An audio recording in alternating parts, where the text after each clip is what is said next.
Hola a todos y a todas. Vamos a presentaros nuestro programa de actividades que hemos realizado acerca del principio fundamental de la hidrostática. Primero introduciremos los objetivos y los contenidos estándares de aprendizaje que hemos utilizado para desarrollar estas actividades y después os iremos explicando las diferentes actividades que hemos hecho, que las hemos dividido en varios grupos, las iniciales, actividades de desarrollo y por último actividades de conclusión. Nos hemos marcado 6 objetivos que pretendemos alcanzar con estas actividades. El primero de ellos sería introducir al alumnado en el tema de la presión ejercida por los líquidos, comprobar experimentalmente la relación entre presión hidrostática y profundidad. Gracias a las experiencias prácticas y de simuladores, tratar de que el alumnado deduzca la expresión matemática del principio fundamental de la hidrostática por sí mismo. Conseguir que el alumnado justifique razonadamente fenómenos y situaciones de la vida real en los que se ponga de manifiesto la relación entre la presión y la profundidad en el seno de la hidrosfera. También fomentar el espíritu crítico del alumnado mediante grupos de discusión, debates, puestas en común, etc. Y por último, fomentar la capacidad de elaboración de hipótesis, así como el análisis de resultados y la elaboración de conclusiones por parte de los propios alumnos.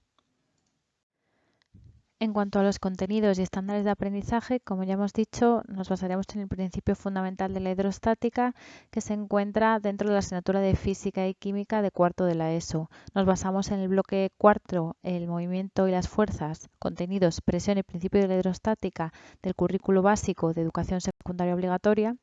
Y los estándares de aprendizaje en los que nos basamos son: justifica razonadamente fenómenos en los que se ponga de manifiesto la relación entre la presión y la profundidad en el seno de la hidrosfera. Explica el abastecimiento de agua potable y el diseño de una presa utilizando el principio fundamental de la hidrostática. Resuelve problemas relacionados con la presión en el interior de un fluido aplicando el principio fundamental de la hidrostática. Y por último, comprueba experimentalmente o utilizando aplicaciones virtuales interactivas la relación entre presión hidrostática y profundidad. A continuación, pasamos a desarrollar cuáles son las actividades. Para nuestro bloque de actividades iniciales proponemos 3 actividades. En la primera de ellas planteamos una puesta en común en la que les preguntamos: ¿qué entiendes por presión? ¿Y por presión en el interior de un fluido? ¿Has experimentado alguna vez este tipo de presión? ¿En qué situaciones? Y luego en grupos de 4 o 5 personas les diremos que busquen la definición de presión y de presión hidrostática y en qué unidades se mide en el sistema internacional. Con esta primera actividad simplemente pretendemos saber en qué nivel está la clase, los conceptos que recuerdan sobre presión, lo que recuerdan sobre presión en el interior de un fluido, etc. Y también les animamos a que nos cuenten si ellos alguna vez creen que han experimentado este tipo de presión y nos expliquen las situaciones o si lo han visto en alguna película, de manera que veamos si son capaces de relacionar la presión hidrostática con casos que puedan ocurrir en la vida real. Con la búsqueda de definiciones lo que pretendemos es sacar a relucir una concepción alternativa del alumnado, ya que normalmente confunden el término de presión y de fuerza y lo usan indistintamente. Al buscar la definición de presión verán que lleva implícito el término de fuerza y por lo tanto verán cómo están relacionados, y luego comprobaremos si a lo largo de las actividades lo usan indistintamente de nuevo o por el contrario lo usan correctamente. En la segunda actividad de inicio les planteamos esta situación. A muchas personas les encanta bucear en el mar, pero la mayoría de nosotros, al no estar entrenados, nos desmayaríamos al llegar a profundidades de unos 18 metros. ¿A qué crees que es debido? ¿Nos pasaría lo mismo en una piscina? ¿Y en el mar muerto? Les pondremos a debatir en grupos de 4 o 5 personas y luego haremos una apuesta en común. Con esta actividad lo que pretendemos es que los alumnos relacionen el tema del desmayo con la presión y por lo tanto empiezan a asociar presión con profundidad en el caso de los líquidos. Les preguntamos si pasa lo mismo en una piscina porque una concepción alternativa del alumnado es que piensan que la presión es ejercida por la cantidad de agua que hay encima del objeto y no por la profundidad. En una piscina, al ser un sitio más pequeño, con menos agua a priori que un océano o un mar, podrían pensar que hay menos presión y por lo tanto no se produciría el desmayo. Lo que queremos es comprobar lo que nos dicen, lo que piensan. En el caso del mar muerto, pretendemos simplemente que empiecen a asociar densidad del líquido con presión u otros factores que podrían afectar en la presión hidrostática.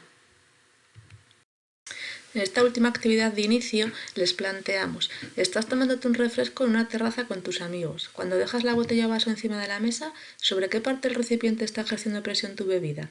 Coméntalo con tu grupo y luego haremos una apuesta en común. En esta última actividad lo que queremos es sacar a relucir una tercera concepción alternativa del alumnado, y es que suelen pensar que la presión en el caso de los fluidos se ejerce en sentido vertical y hacia abajo. De manera que con esta pregunta queremos ver si nos responden que la presión se ejerce sobre el fondo del vaso o también sobre las paredes del recipiente. En las tres actividades de inicio, al trabajar en grupos y en foros de discusión, lo que pretendemos es, además de trabajar las competencias científicas, trabajar también la competencia lingüística, así como la social y cívica, y también el trabajo colaborativo.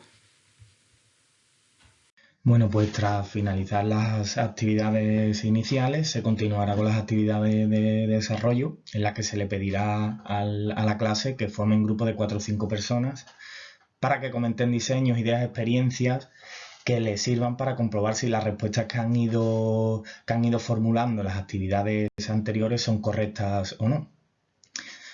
Cuando pase un tiempo estimado de unos 10 minutos, se hará una puesta en común de toda la clase, y el objetivo principal de esta actividad es que los alumnos propongan posibles estrategias, que sugieran pequeños experimentos y que usen un poco su imaginación.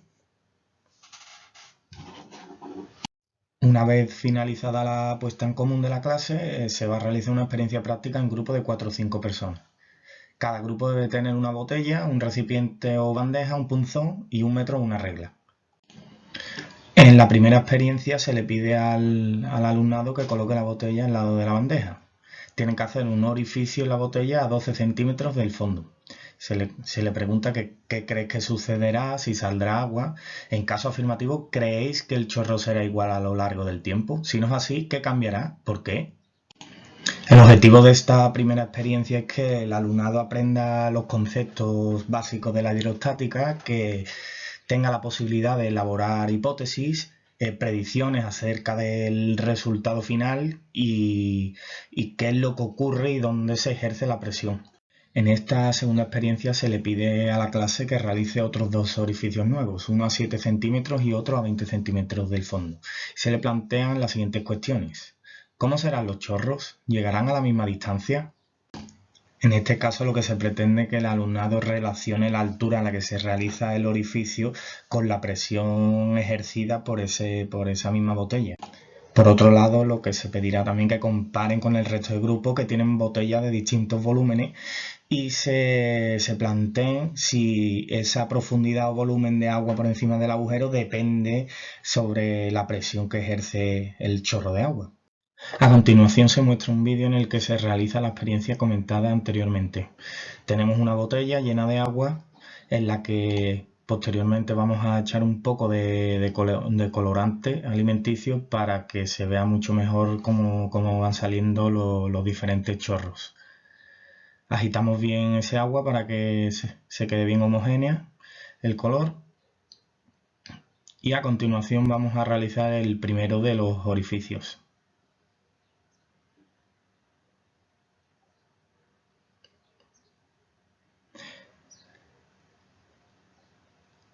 Haremos un orificio a 7 centímetros del fondo y se aprecia cómo sale ese chorro a gran velocidad. Luego, en segundo lugar, realizamos ese orificio a 20 centímetros del fondo y por último a 12 centímetros del fondo. Se aprecia con bastante claridad cómo la velocidad a la que salen los chorros depende de la altura a la que se ha realizado dicho orificio. Esto se debe a que la cantidad de agua que hay arriba no es la misma que hay en el fondo de la botella y por lo tanto la presión es diferente y la velocidad a la que sale el chorro pues depende de esa presión.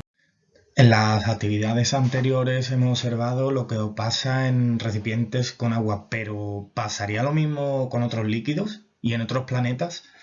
Por lo tanto, en la actividad 6 lo que se le pide a la clase es que utilice el simulador de la Universidad de Colorado, PET, que es un simulador interactivo de ciencias y matemáticas basado en la investigación.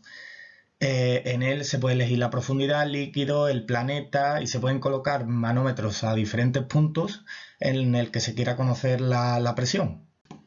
En este caso lo que se pretende es que el alumnado, que la clase razone sobre cómo depende la profundidad, la densidad y la gravedad sobre la presión que se ejerce. A continuación veremos un vídeo en el que se muestra el funcionamiento de dicho simulador. Como podemos ver, depositamos en el recipiente una cantidad de agua similar a 2 metros de altura y el manómetro lo colocamos en el fondo del recipiente. A continuación vemos cómo la presión varía en función de la densidad del fluido que está dentro del recipiente. Vemos cómo va cambiando en función de la densidad del fluido. A continuación veremos cómo también cambia dicha presión en función de la gravedad del planeta en el que se está realizando dicha experiencia. Por último vemos cómo al mover el manómetro de sitio va variando también la presión porque claro, depende de la profundidad. Una vez realizadas las experiencias prácticas y que la clase ya conoce cuáles son los factores de los que depende la presión ejercida por un líquido en un punto, se le pedirá que pongan a prueba los conocimientos adquiridos y que para ello deduzcan la presión matemática que rige esta presión hidrostática. Para ello deberán de utilizar conceptos adquiridos en actividades anteriores como son el de presión y el de fuerza, que se puede establecer como peso igual a masa por la gravedad, y relacionarlos con el concepto de masa de la columna de agua, que se puede calcular gracias a la relación existente con la densidad, que es masa entre volumen, y sabiendo que el volumen de un cilindro es el área de la base por la altura. Por último, y sustituyendo y relacionando cada una de estas expresiones, se puede formular y deducir la fórmula que rige esta presión hidrostática. Una vez que los alumnos han realizado las actividades prácticas, les vamos a plantear 3 actividades de conclusión. En la primera actividad le pedimos que determinen cuáles son las conclusiones que obtienen sobre la presión ejercida sobre un líquido. Se espera que los alumnos y alumnas sean capaces de alcanzar al menos las siguientes conclusiones. 1. La presión aumenta con la profundidad. 2. La presión es mayor cuanto mayor es la densidad del líquido. 3. La presión ejercida por un líquido actúa en todas las direcciones y de manera perpendicular a la superficie del recipiente que lo contiene. Y 4. La presión no depende de la forma ni de la anchura del recipiente que lo contiene. A continuación se realizará otra actividad en la que le preguntamos a los alumnos si siguen pensando lo mismo que habían contestado en la actividad número 2 y en la actividad número 3. Con esta actividad se pretende que sean capaces de discutir las hipótesis previas y, si es necesario, reconducir las ideas que tenían antes de llevar a cabo este programa de actividades, fomentando además la capacidad de autocrítica. Al volver a las preguntas planteadas en las actividades iniciales, también se podrá observar si las concepciones alternativas que poseían los alumnos han sido corregidas. Finalmente, se realizará una actividad en la que le preguntamos al alumnado qué aplicaciones puede tener lo estudiado en la vida real.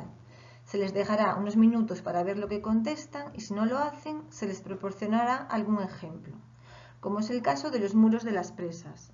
Se intentará que por ellos mismos lleguen a explicar que los muros de contención son más anchos en la base, razonando que como la presión aumenta con la profundidad, las fuerzas sobre la pared de la presa crecen desde la parte superior hacia la base. Un segundo ejemplo son los medidores de nivel de líquidos en depósitos. Para saber la cantidad de líquido que hay en depósitos opacos, se aplica el principio de los vasos comunicantes, dejando un ramal transparente fuera del depósito. Y por último, proporcionaremos el ejemplo del suministro de agua potable en las ciudades.